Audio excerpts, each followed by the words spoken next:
Have you had a lot on your mind these last few days and weeks? There's a lot you could have in your mind these last couple weeks.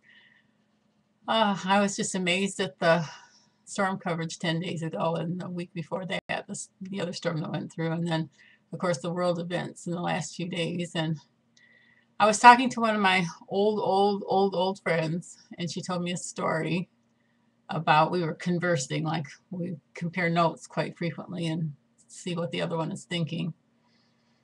And she told me a story about a funeral that she was uh, attending. She was helping in the kitchen, and she said they had at the funeral they had what they were all calling the bottomless pot of soup.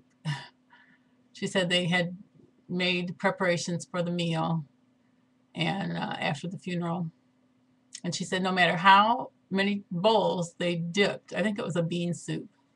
No matter how many times they scooped the ladle into the pot to fill another bowl of soup, she said the level just never went down in the pot of soup. They were concerned because more people had turned out for the funeral than they had anticipated, and they didn't think that they would be able to have enough food for the people.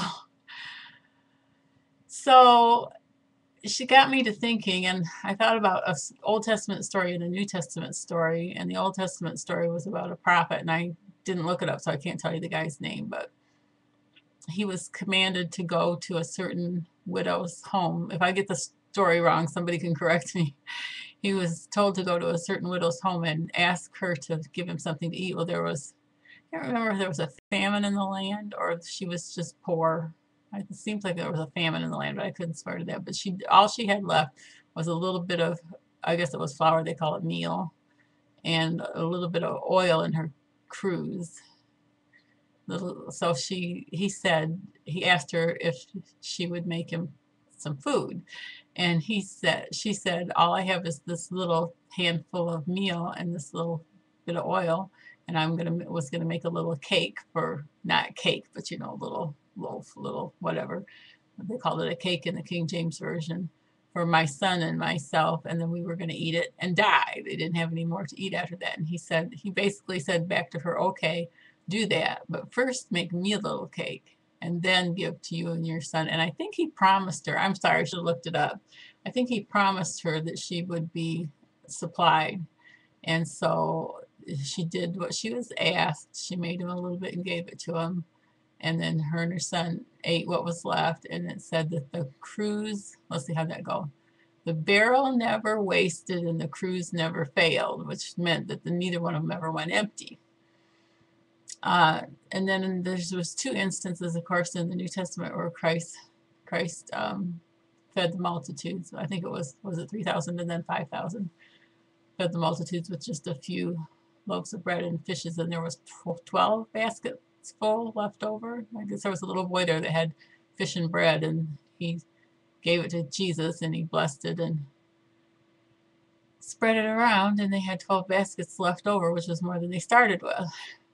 So the reason I thought I would bring up these stories today, the soup that didn't have any bottom to the pot, bottomless pot of soup, was because I think it's overwhelming sometimes when we try to do everything that we can to make sure that we're supplied and that our loved ones are supplied, and hopefully our friends and our neighbors. And, we know that we don't have the time, energy, money, or space to put aside enough for everybody. And I have continued to contact family and friends and place a gentle but firm warning out there. Uh, Sorry, I was checking something. And sent another email out this morning that basically said, hold on tight, folks. Things are not looking so good from here. It seems like the dominoes are all lined up, and the first one has tipped, and it will tip the next one, which will tip the next one, which will tip the next one. And how important it is that we have our supplies at hand. I can see, I don't want to go into details because you have listened to the news, I'm sure, just like I have, but I can see a lot of things that are going on right now that could lead to a destination. good lead places where we might dig into our supplies. So the idea that I just wanted to get across again was to once you've done what you can do, and I've been doing all that I can do for 40 years to try to keep body and soul together, as they say, trying to keep our current needs met, always trying to balance the current needs with the future needs. And I still have this list. I still have this list here. This is my wish list, my dream list of things I'd still like to have. And that's not the only list I have. That's the one, if I had all the money that I needed, I would get the things on that list. There's things on there like a generator and what was the other thing? There's a couple things that were interesting. I can't tell right now. Rototiller, rototiller, generator, more seeds, etc., etc., etc.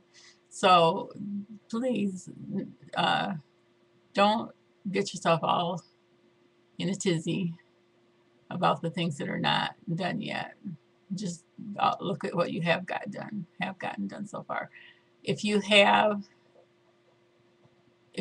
haven't done any one significant thing, if you just have a few canned goods on the shelf and you want to do something significant, you can get 100 pounds of flour for just over 30 bucks. And so if you've got some canned vegetables and canned meats and cans of milk or powdered milk and hopefully a little powdered egg or what have you, and I'm trying not to say what have you, then if you don't have anything for baking yet, I would, I'm big on the baking, right? I'm real big on baking. So if you don't have anything for baking yet, that would be a good place to go next. I think I'm going to sit down with an ink pen and make a list of the my personal feelings about the order in which I would do things. Not that you're interested, but I might do it anyway. So I hope you're feeling comfortable and satisfied that you're moving towards your goals and that the current events won't rattle your cage too much. I know it seems like there's just a lot of unsettled things that I guess we just each have to make a decision that we're not going to worry about things we can't fix, that you just have to keep moving forward. So I'm encouraging you to do that. Please don't worry, don't fret, don't get all in a tizzy. Just sit down and make a list of everything you've done already. And I think it's just as important to have, if you don't have it in your brain, it's just as important to have a list of the things you've accomplished that you have done. And so you can look at that and go, okay, I've got my water, I've got my yeast, I've got my salt. If you just have 10 bucks that you can work with and you haven't made a lot of progress yet, then yeast would be a great place to start. You should be able to get it for $3.50 or so a pound in a vacuum packed brick. And even if it's not vacuum packed anymore, if it loses its seal, it'll get real loose and soft if it loses its vacuum seal. But I think coffee comes that way. I'm not sure. It's still totally fine. Just you can throw it in your freezer. I had when our freezer died last summer, my yeast ended up getting tossed in the boat temporarily. And it's been in the boat all winter, and I wasn't worried about it in the cold weather because I knew it would keep fine in the cold weather. So we just recently dug that out of the boat, little boat, and put that in the freezer again. Okay, I'm getting way too deep here.